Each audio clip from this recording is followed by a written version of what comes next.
Kuna hadithi ya single mother mmoja ambaye anafahamika kwa jina la Sonia, na huyu mwanamama amekuwa na maumivu na hisia za maisha ya nyuma, lakini kipindi hiki alikuwa ni mjamzito na anafanikiwa kumuona daktari. Lakini daktari anamwambia hakika utazaa mtoto, lakini huyu mtoto atakuwa na mapungufu katika akili yake. Na hiyo yote ni kutokana na ajali ambayo ulipata wewe pamoja na mume wako.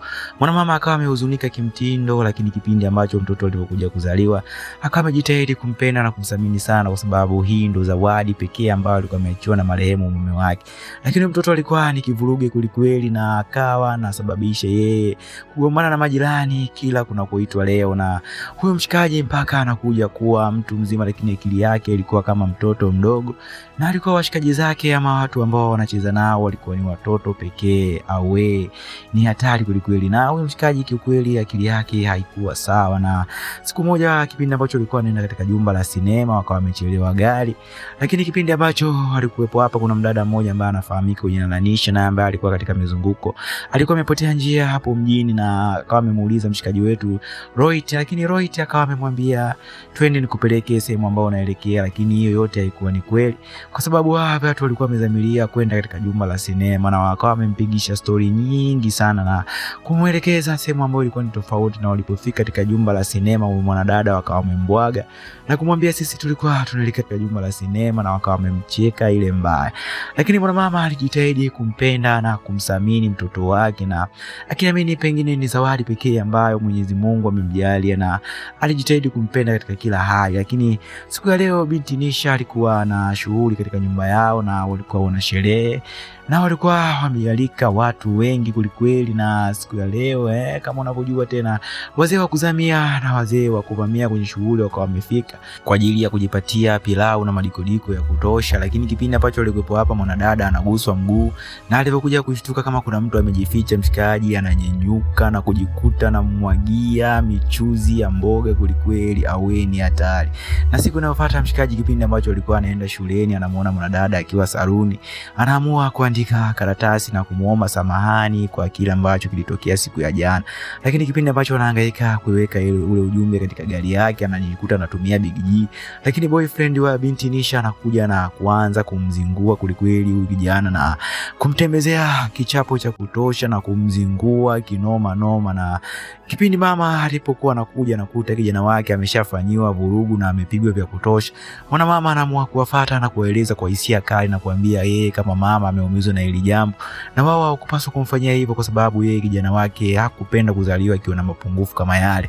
Lakini siku ya leo kijana, kipindi ambacho alikuwa anarudi nyumbani, anakuta amenunuliwa basikeli nyingine mpya, na alipofika hapa anamkuta binti Nisha na binti Nisha anamuomba samahani na kumwambia wasahau yote yaliyopita, na wanaamua kuganga mambo yajayo, na wakawa wamesameheana pamoja. Na boyfriend wa Nisha naye akajikuta amemsamehe yule mshikaji, na wakaanza kufahamiana siku hiyo. Lakini washikaji walikuwa so watu wazuri, wanamchanganyia kileo katika soda ambao alikuwa anakunywa mshikaji, na mshikaji alipopiga vitu akawa na hisi radha ya tofauti. Lakini binti alipokuja akawa amemind sana kwa kile ambacho alikuwa anamfanyia huyu mshikaji. Lakini huyu mshikaji siku ya leo alipotoka, hakika njia nzima ilikuwa ni ya kwake, yani njia nzima alikuwa anajihisi kama yuko peke yake.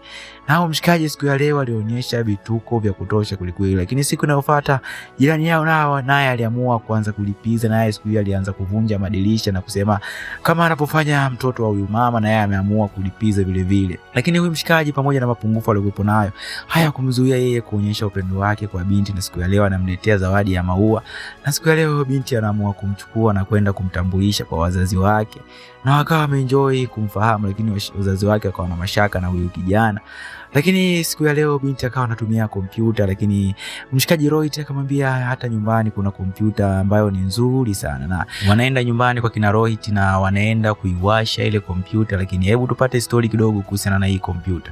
Hii kompyuta bwana ilikuwa inatumiwa na mshikaji mmoja ambaye ni baba yake kabisa wa damu na Rohit, na mshikaji alikuwa anafahamika kwa jina la Sanjay, na mshikaji alikuwa anaamini kwamba kuna uwezekano mkubwa wa kuishi kwa watu wengine ambao wako nje ya sayari hii. Hebu turudi darasani kidogo.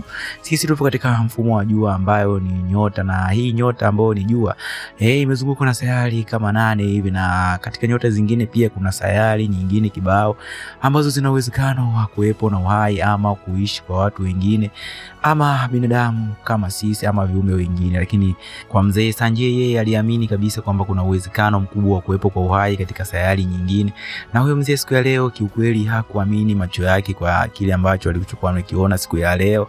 Maana katika ujumbe wake ambao alikuwa anajaribu kuutuma siku ya leo ukawa umepokelewa katika sayari nyingine, na anamuita mkewe na kumuonyesha kile ambacho amekiona, na wakawa wamefurahia kweli ukiwa wanaamini wanaenda kumove on au wanaenda kupata jambo lingine kubwa zaidi. Lakini kwa bahati mbaya kipindi wanarudi nyumbani wanapata ajali mbaya, na siku hii ya leo mzee Sanjay akawa amepoteza maisha na mama akawa amebaki peke yake. Na tuendelee na movie yetu, na siku ya leo akawa ameendelea kuchezea ile kompyuta, na hii kompyuta ilikuwa inatoa sauti kama kinanda, na jambo hili lilikuwa linawafurahisha na wakawa wanaendelea kuenjoy na kufurahia kweli wakiwa wanaona kama ni sehemu ya utani.